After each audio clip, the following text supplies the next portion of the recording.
si Nunong Pugak! Nunong Pugak! Nunong Pugak! Nunong Pugak ay mahilig magturo!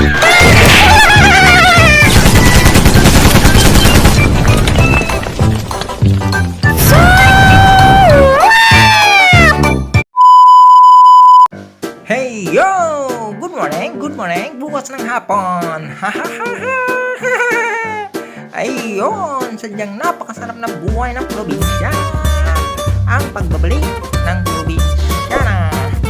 Kahit may lockdown, nakabalik ang probinsya na. Hey yo, halik kayo.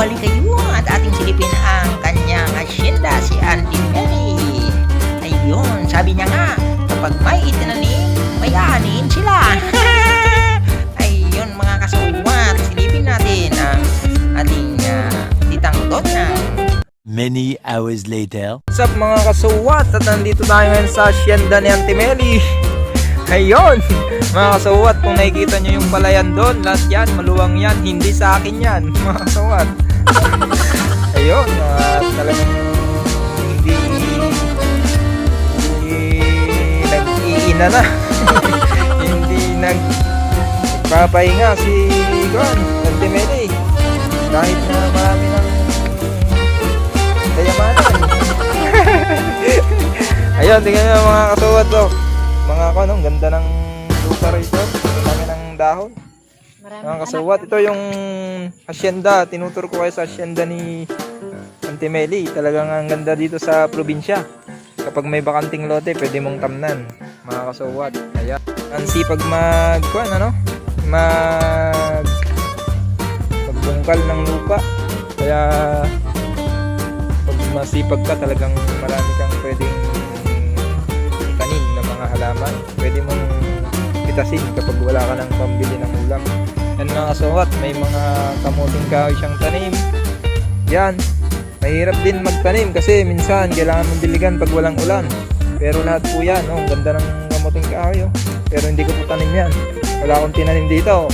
Yan, okra na tinanim ni Auntie Meli. Tsaka hindi na rin siya mapapagod mag-harvest dito dahil may mga nag-harvest na. Sino-sinong nag-harvest. Kaya hindi ka na mapapagod mag-harvest dito. Ayan,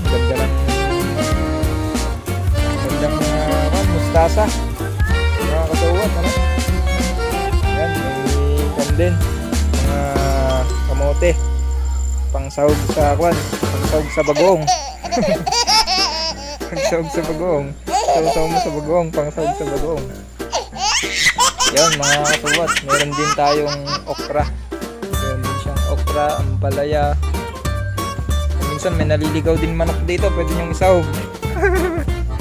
Yun. Tapos ito, anong kontante? Anong tawag dito? Anong pangalan na ito?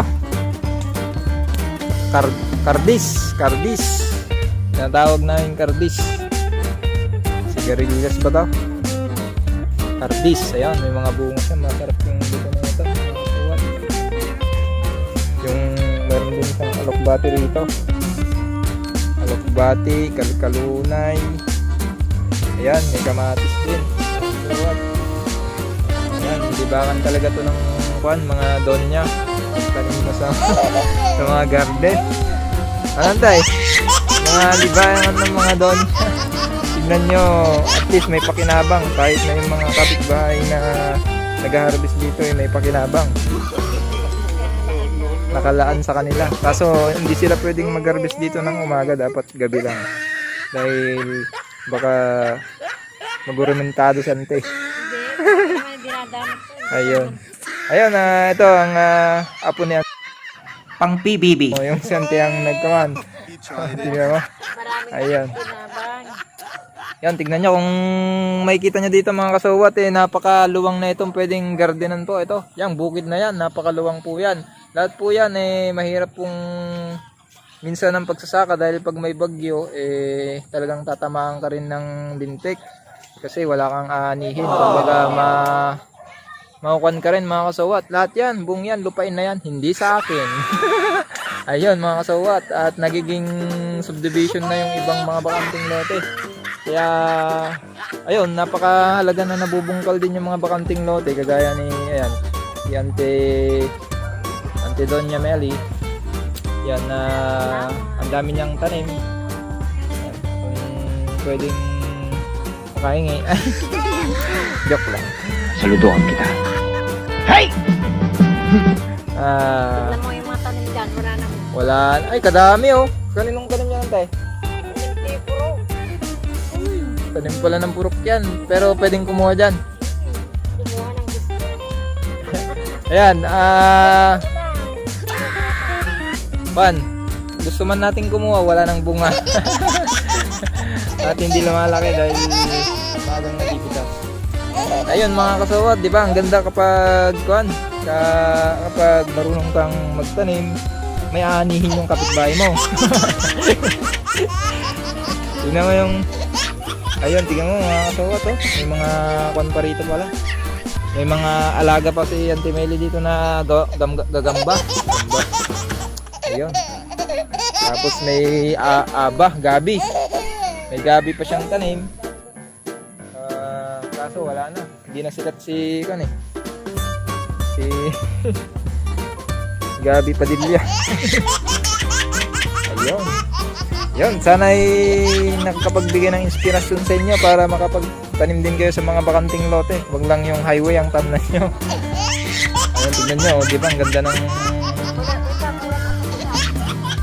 meron pa ba silang tinanim pala ng tito, tong tower. yung pakak pala, yan yung pakak. Ano ba yung pakak sa Tagalog? Ha? Kamansi. Oh.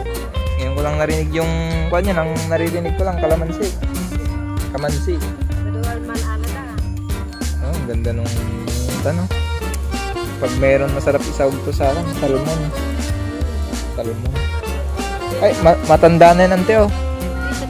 Magbubutas na yan, kailangan ng anihin yan. Sayang yun oh. Butas. Oh, yan na yung malaki. Kikihingi na tayo mga kasawat ng kahit 4 na piraso lang. At Nakalimutan ko yan. ito, masarap. Malaki na oh, nagbubutas na kasi may mga insekto. Yan, kapag napabayaan na nakukuha ng insekto, kaya pataba yung lupa rito. Lumalaki ng ganito sa bahay, hindi lumalaki ng ganito yung dahon. Iba yung lupa rito, maganda. Sa bahay kasi may tanim kami dito. Sa bahay, maliit lang, mga ganito lang yung laki ng uwan. Kaya, yan na ba yung nakuha ko? 4. Isa na lang. Ay, 3. Dasmahin mo na lang! Nag-iba to! Yun. Pwede na to. Yan. Yun, nag-harvest na ako. Kaya yung malaki. Ito, sayang din itong mga to. Masisira na to. Mga kasawat. Kung ayan. Spread ko dahil ko ang magabitik ko isang ngayon may pindi. Wait, spray naman din. Ito. Ate, damo ng papaya. Maganda to. Masarap to kalante. Yung yung tawag dito. Yung hindi. Yung yung kilawin. Yung ay. Salad. Lagyan mo ng Medyo maang ayun. Masarap to salad. Yung merong kamatis tsaka bagong. Mas maganda pa sa katawan kasi basta ugasan lang. Press. Oo. Mas maganda pag walang insecticide kasi mas maprotina. Ayun. Ayun, makita nyo mga kasawat, maraming bunga yung buko, hindi sa akin yan. Ayun, thank you tay. Ayun, at sa susunod na pagbalik natin dito, baka may tanim na ditong pakwan tsaka melon. Para mas ito, kardis. Nakikita nyo mga kasawat. Yan. Sarap din yan. Mga buto ng kardis. Sarap. Kaso walang buto. Yun. Kumuha na tayo ng 5 piraso ng dahon. At isasahog natin sa bagoong. Ayun mga kasawat, kung gusto nyo ng mustasa, pindutin ang subscribe at notification bell nang maging updated kayo sa paglaki ng daon ng mustasa.